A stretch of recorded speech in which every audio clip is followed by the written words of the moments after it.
നമസ്കാരം പ്രിയപ്പെട്ട പ്രേക്ഷകർക്ക് ഒരിക്കൽ കൂടി മലയാളി സോക്കറിലേക്ക് ഹൃദ്യമായ സ്വാഗതം. ഡ്യൂറന്റ് കപ്പിൽ കേരള ബ്ലാസ്റ്റേഴ്സിൻ്റെ ആദ്യ മത്സരം വരുന്നത് ഈ വരുന്ന ഓഗസ്റ്റ് 1-ാം തീയതിയാണ്. കേരള ബ്ലാസ്റ്റേഴ്സിനെ സംബന്ധിച്ചിടത്തോളം തങ്ങളുടെ എതിരാളികളായിട്ട് വരുന്നത് മുംബൈ സിറ്റി എഫ് സി ആണെങ്കിൽ പോലും മുംബൈ സിറ്റി എഫ് സിയുടെ മെയിൻ ടീമല്ല കേരള ബ്ലാസ്റ്റേഴ്സിനെതിരെ കളിക്കുന്നതും അല്ലെങ്കിൽ ഡ്യൂറന്റ് കപ്പിൽ കളിക്കുന്നതും. ഡ്യൂറന്റ് കപ്പിൽ മുംബൈ സിറ്റി എഫ് സിയുടെ റിസർവ് ടീമായിരിക്കും കളിക്കുക. ഏതായാലും കേരള ബ്ലാസ്റ്റേഴ്സ് ഈ ഒരു മത്സരത്തിൽ ഇറങ്ങാൻ സാധ്യതയുള്ള ഒരു പോസിബിൾ ലൈനപ്പിനെ കുറിച്ചാണ് നമ്മൾ പറയുന്നത്. ആദ്യമായിട്ട് മനസ്സിലാക്കേണ്ടത് ഇതൊരു സാധ്യത 11 മാത്രമാണ്.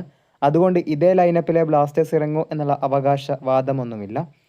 ഏതായാലും മത്സരത്തിൻ്റെ പ്രഡിക്ഷൻ താഴെ കമൻറ്റ് ബോക്സിലായിട്ട് രേഖപ്പെടുത്തുക. ഇനി കേരള ബ്ലാസ്റ്റേഴ്സിൻ്റെ പോസിബിൾ ലൈനപ്പിലേക്ക് വരുമ്പോൾ 4-2-3-1 ഫോർമേഷനിൽ ഗോൾ പോസ്റ്റിൽ നോറ ഫെർണാണ്ടസും ഡിഫൻസിലായിട്ട് റൈറ്റ് ബാക്കായി ഐബൻ ഡോഹ്ലിങ്ങും സെൻറ്റർ ബാക്കുകളായിട്ട് ഓർമിപ്പാം റുഹൈവയും മിലോസ് ഡെങ്കിച്ചും അതുപോലെ ലെഫ്റ്റ് ബാക്കായിട്ട് സഹീഫും.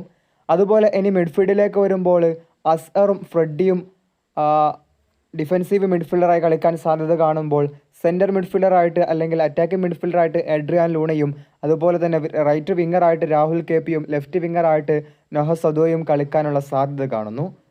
പെപ്ര സ്ട്രൈക്കറായിട്ട് കളിക്കാനുള്ള സാധ്യതയും കാണുന്നു. ഇത്രയും പറഞ്ഞ് വീഡിയോ അവസാനിപ്പിക്കുകയാണ്. എല്ലാവർക്കും നന്ദി.